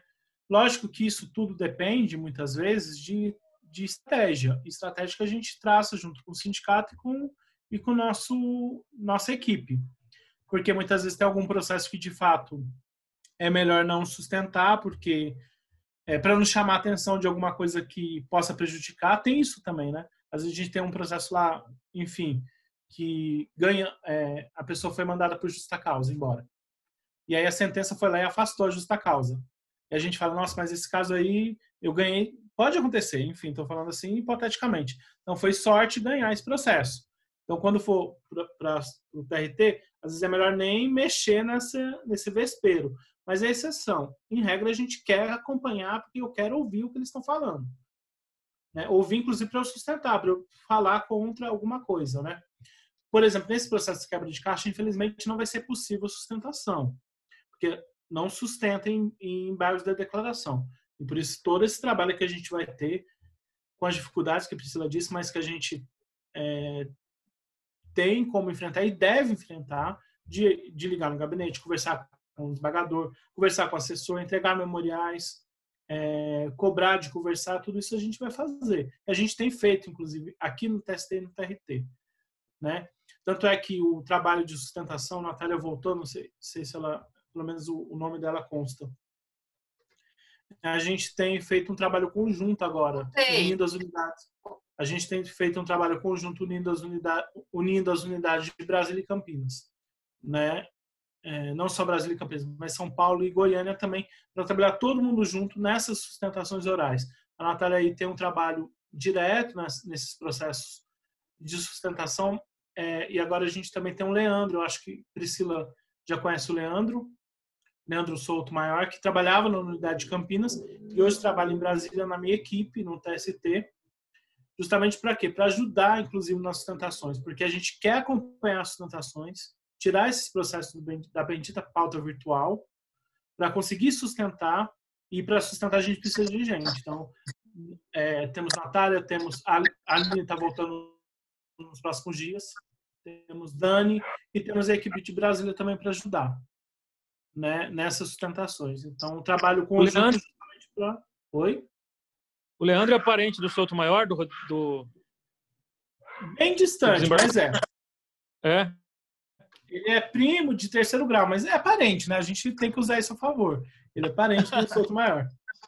Até por isso que eu não falei só Leandro. Quer falar Leandro, ninguém. Leandro. Mas eu falei Leandro Souto Maior, porque aí chama atenção, né?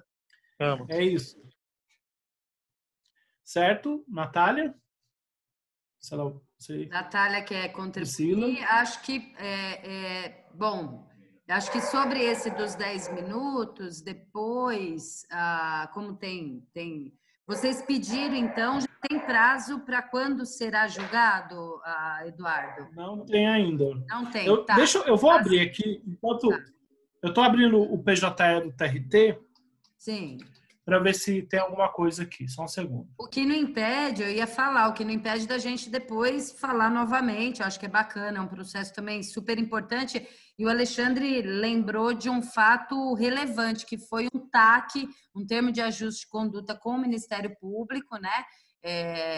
Aliás, o Ministério Público intermediano entre a Caixa e os empregados, de que eles reconhecem que o empregado bancário tem que fazer esse intervalo e, portanto, curiosamente tem plaquinha, mas ninguém faz, né, gente? Ninguém faz esse intervalo. Então, acho que é bacana também a gente falar sobre ele. Mas se você quiser olhar com calma, Eduardo, não tem problema, até porque não tem data ainda do julgamento. E aí, não sei se alguém quer contribuir mais alguma coisa, pessoal. O que não impede a gente marcar outras reuniões, mas... Sobre o tema principal, a quebra de caixa, acho que todo mundo tirou as dúvidas, né? E assim, por favor, repliquem para o pessoal, que eu imagino que vai todo mundo perguntar. Eu gravei, não sei se vocês viram essa reunião, nós vamos tentar disponibilizar lá no site do sindicato, tudo certinho, para quem tiver interesse também, que for beneficiário, entrar lá numa hora que tenha possibilidade. Eu sei que tem tesoureiro que sai tarde, às vezes, da agência, mas que pode acessar também e ter, enfim, e ter acesso a esse conteúdo da reunião de hoje. Isso, pessoal. Tudo bem? Tá todo mundo me ouvindo? Só estranho.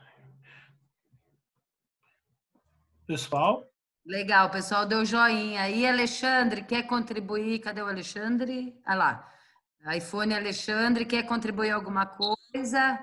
Acho que ajuda. Não, só quero agradecer aí a iniciativa e o pessoal que estava disponível aí para a gente trocar essas ideias que são importantes. Valeu, galera. Obrigado.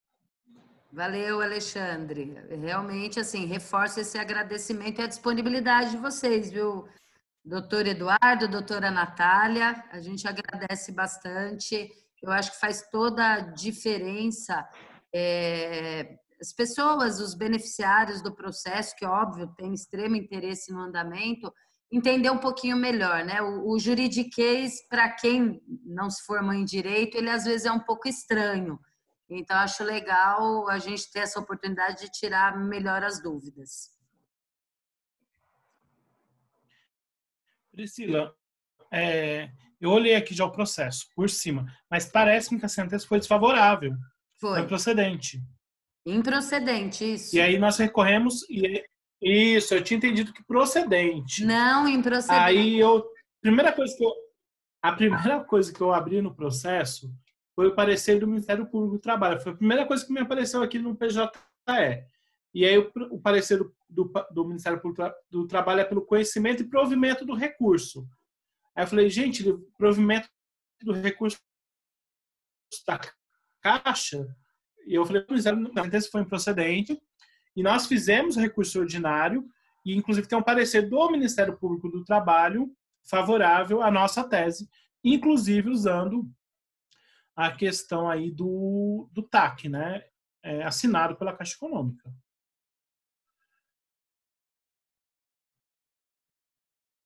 Certo? Legal, bacana.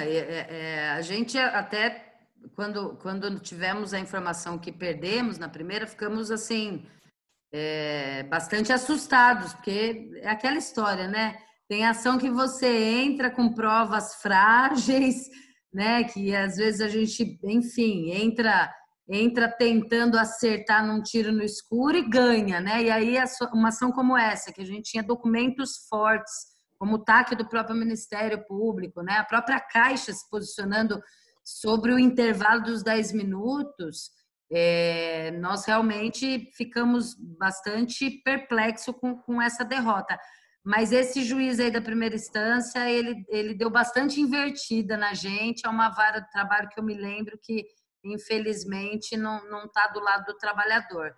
Mas eu acho que a gente tem boas chances na segunda instância, doutor Eduardo, doutora Natália, e acho que enfim, né, como fazemos com todos os outros casos, vamos trabalhar com bastante energia em cima dele. Eu preciso examinar melhor o caso, Natália também. Eu vi que, de fato, a sentença reconhece o TAC, o termo, mas ele dá prevalência à norma coletiva. A norma coletiva, de fato, que estabelece o pagamento, inclusive, eu não vi, pelo menos por cima, a discussão da norma interna. Mas o que o juiz utiliza é a norma coletiva. Só que, para mim, a norma coletiva não é contra.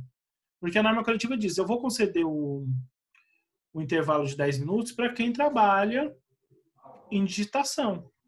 Ele não fixa, a norma coletiva não fixa critérios claros e específicos de como deve ser feita essa digitação. Se é durante tantos minutos, se é durante tantas horas. Né? Só diz, vou conceder se trabalhar com digitação.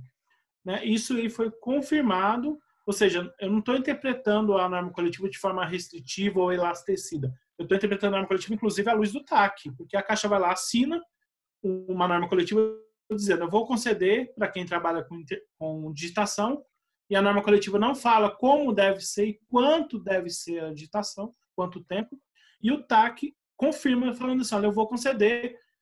Inclusive, o TAC, pelo que eu vi aqui, o TAC diz que porque aí uma coisa importante que eu deveria dizer, porque o TAC, pelo que eu vi aqui, diz expressamente que a empresa, na obrigação contraída pelo termo de ajuste de conduta, que daria que concederia aos trabalhadores digitadores e caixas pausas de 10 minutos a cada 50 minutos trabalhados. e diz que daria na forma que as pessoas estivessem trabalhando. Eu não achei aqui exatamente essa expressão que consta do TAC. Então, eu acho assim que a gente tem chance, mas eu preciso examinar de fato melhor a ação para dar uma resposta mais concreta. E, logicamente, a gente vai fazer sustentação, vai acompanhar, inclusive porque tem uma sentença improcedente. Então, o interesse de sustentação é existente e grande. Perfeito. Eduardo, você viu que o Catapano fez uma pergunta que eu achei interessante. Eu acho que eu sei responder, mas eu vou deixar você responder. Não sei se você viu que ele pergunta, né? Se o tribunal entender que tem que descontar o CTVA da quebra de caixa, se nós vamos recorrer ou se a gente vai deixar subir para o TST. Eu acho que a gente não consegue mais recorrer, eu acho. Eu acho que sim. Por que eu vou dizer isso? Porque, assim, vamos lembrar uma coisa que eu disse desde o começo: utilidade do processo e tempo. O processo vai subir para o TST. O processo vai subir ao TST porque, inclusive, a turma disse: olha, o restante dos temas voltem para o meu exame depois que o TRT examinar a compensação. Então, o processo volta para o TST, a gente querendo ou não. Né? Então, assim, se volta para o TST para recurso da Caixa, vai ter recurso meu também sobre a compensação. Mas é lógico que aí são outros 500, né? Porque eu vou ter que fazer um recurso e aí voltando à função do TST. O TST tem como função uniformizar a jurisprudência. Então, assim, a gente tem 24 tribunais regionais, um deles é em Campinas, que é o TRT15. Eu vou ter que mostrar, e aí é um trabalho que eu vou ter depois. Espero não ter esse trabalho, mas se precisar, vou fazer esse trabalho. O quê? Mostrar aqui. O TRT Campinas, quando é um processo de quebra de caixa, vou compensar a quebra de caixa com o CTVA. Eu vou mostrar que outro TRT julgou e deferiu a quebra de caixa, mas não mandou compensar o CTVA. Então, eu tenho que achar uma divergência de outro tribunal regional. Então, TRT 24, TRT Amazonas, TRT Acre, mostrando que aquele TRT lá do outro lado do Brasil julgou a mesma matéria e não mandou compensar, enquanto o TRT julgou e mandou compensar. Então, eu tenho que fazer esse conflito entre TRT 15 e OT, para mandar o processo de novo ao TST, porque ele vai voltar ao TST mesmo, querendo ou não, com o recurso da Caixa, porque o recurso está aí paradinho, esperando só o exame da compensação, e aí a segunda turma vai ter que dizer, olha, o TRT 15 tem razão, mandando compensar, ou o TRT 20, que foi a divergência que o Eduardo trouxe, que a Natália trouxe, entendeu? Aí ele vai pacificar. E eu acho que pacificando no sentido de que não tem que compensar, porque como a gente já disse aqui, e eu não vejo como mudar essa tese de que são parcelas totalmente desconectadas, né? Então não tem como compensar uma com a outra. Se o regional determinar a compensação, o que eu acho difícil, mas infelizmente ou felizmente eu não coloco 100% e zero em nada, a gente tem condições de recorrer, inclusive porque a Caixa já recorreu e o processo vai voltar para o TST. Então, assim, se vem para o TST para julgar recurso da Caixa, vai ter recurso do sindicato também quanto a esse ponto. Lógico que aí vem o trabalho de procurar a bendita divergência, né? Mas nada que a gente não consiga buscar e utilizar argumento. Porque o recurso para o TST, José Luiz, ele sempre tem alguns requisitos bem específicos, sabe? É bem chato para você trazer um processo ao TST, você tem que cumprir vários requisitos. E um desses requisitos é justamente você mostrar que outro regional julgou de forma diferente do TRT de Campinas. Então vai ser um trabalho que a gente vai ter, mas a gente espera que não tenha esse trabalho justamente porque temos todas as chances de ganhar no julgamento a ser feito novamente pelo TRT de Campinas, para não dar compensação. Certo? Perfeito. Pessoal, mais alguma dúvida? Entendeu, Catapano, sobre o tema, sobre a sua dúvida? Legal. É isso, pessoal. 1h50 de reunião, muito bem. Então, Natália, quer fechar dizendo algo? Olha, eu quero agradecer. Eu peço desculpas aí, porque eu sei que eu caí. Minha internet não está estável hoje. mas me coloco à disposição, continuo à disposição, Priscila. O que precisar, me chama, que tá fácil ali no WhatsApp. Ou me ligue e a gente vai conversando e trabalhando junto aí nesse processo, tá bom? Combinado. Obrigada, e você sabe que eu amolo você bastante mesmo. Olha, o Roger... Imagina, Ô, Roger, você vai ter que pedir música, Roger. Qual é a pergunta? Ele tá brincando, né? Certeza. Ele vai tocar uma música do violão. Ele que tava com o violão, não é isso? Quem toca aí é o Alexandre. Alexandre que é o... Ah, Alexandre, sim. É. Já saiu, na verdade, parece. É. Pessoal, muito obrigada. Obrigada, doutor Eduardo. Muito obrigada, Natália. Obrigada, Eliana, Carlão, Rogerito, Sandra, Josi, o Catapano. Valeu, gente. Repliquem para os colegas e vamos aí nos ver mais vezes que, enfim, né, esse momento onde a gente tem que ficar, aliás, né, ficar isolados, distantes, mas não quer dizer que a gente não tem que estar perto, né, em relação às dúvidas que a gente tem, ao dia a dia. Nós aqui, Eduardo, Natália, estamos sofrendo bastante porque nós temos uma dinâmica de entrega diária de jornal, de material. E desde o início do isolamento nós cortamos isso. Então, para a gente é tudo muito estranho também ficar fazendo essas atividades sem o contato presencial, mas é necessário, isso não quer dizer que a gente vai deixar de se comunicar, né? Eu acho que esse é o principal. Tá bom, gente? Só um segundo. Priscila, o Roger perguntou, a última pergunta, de fato, é que se já tem como incluir. Não vejo como incluir, porque, inclusive, Roger, a antecipação de tutela foi negada já pelas instâncias regionais, tanto Vale como TRT. De qualquer forma, ainda tem pendente julgamento do recurso da Caixa contra o tema de fundo. Então, o processo vai voltar para o TST para julgar efetivamente o tema de fundo. Então, assim, eu acho muito difícil o juiz ou o desembargador deferir a incorporação imediata, porque, inclusive, ele já negou lá atrás, justamente porque tem recurso independente. E, Priscila, eu agradecer mais uma vez ao espaço, estou aqui à disposição sempre. Vocês têm meu contato agora, não tem problema, pode me ligar, pode marcar novas reuniões assim, sempre estou à disposição. Tá? É importante, de fato, manter esse trabalho e fazer essas ligações ainda mais nesse momento, né? Eu acho que esse momento, inclusive, até trouxe isso, né? De a gente realizar mais reuniões, de conversar mais, dentro do escritório, inclusive. A gente tem conversado muito sobre tudo isso. Muito mais sobre a ação, sobre o processo, ligando unidades de Campinas e Brasília, como eu falei antes. Então, isso é importante. Agradecer mais uma vez. Obrigada, gente. Não sei se Brasília tá frio, mas aqui no estado de São Paulo tá bem frio, né? Agora é colocar aquela meia com chinelo no pé, né? Eu não sinto frio, né? Então... E fazer as coisas assim, não sente frio. E agora começar o terceiro turno. Pessoal, um beijo. Muito obrigada. Ficará gravado. Obrigada a todos e uma boa noite, viu? Obrigado. Boa noite. Obrigada. Tchau, boa noite.